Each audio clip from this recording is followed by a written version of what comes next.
PPD was rough at first. My grades were down from depression. I felt like I was constantly masking, trying to act like everyone else, but failing. It was exhausting. Making friends just felt like performing in a play I hadn't rehearsed for. I needed an escape. I needed a distraction. So I picked up art. I wasn't good. My test papers were covered in drawings of horses and garbage bins and weird misshapen foxes. Looking back, they were terrible, but they helped me survive.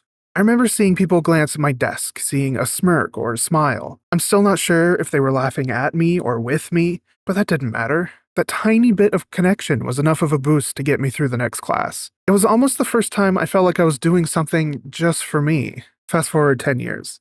I decided to turn that lifeline into a career. I started selling art commissions. It felt like the logical next step, right? If you're good at something, you should monetize it. That's what society tells us. But it wasn't fun. It was stressful. Suddenly, every stroke of the pen was a transaction. There were deadlines, expectations, client feedback, and the looming presence of, is this good enough to sell? I lasted about a year before I hit a wall.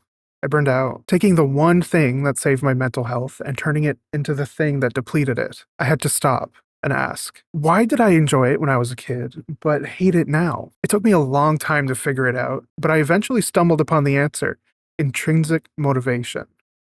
Psychologists talk about two kinds of motivation. There's the extrinsic motivation, which is doing something for an external reward, like money or grades or treats or even validation. And intrinsic, which is doing something just because the act in itself is rewarding or entertaining. We are raised in a world built on numbers. We're taught that if there isn't a paycheck at the end, or a performance review, or an analytics dashboard, it isn't worth doing. I have friends who feel guilty if they play video games without streaming it, or bake a cake without posting it on social media, or selling it at the farmer's market. We think that personal growth or just having fun is unnatural because it doesn't show up on a resume. But doing things just for the sake of doing them is actually the most natural thing there is. Staring at my analytics, trying to turn every single thought into profit, it's soul-crushing.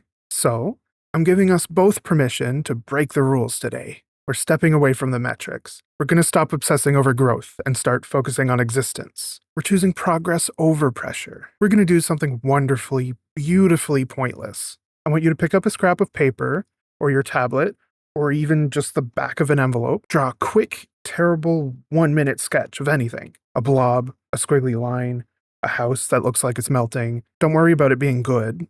Don't worry about it being content. You don't have to upload this. You don't have to sell it. You don't even have to look at it when you're done. Just let your hand move. Let creativity bring you wherever it wants. Feel that? That right there? That's your brain trying to reclaim its autonomy. That is intrinsic motivation. Nothing exploded. The world didn't end because I drew a bad fox. In fact, I feel a little lighter. If you're feeling burnt out, maybe you're just over monetizing your life. Maybe you need to do a few more pointless things today. I hope you give yourself that permission. Thanks for hanging out with me and doing something for yourself. Let me know in the comments if you did a pointless sketch today, or keep it to yourself, because honestly, that's just as good. And I'll see you in the next one.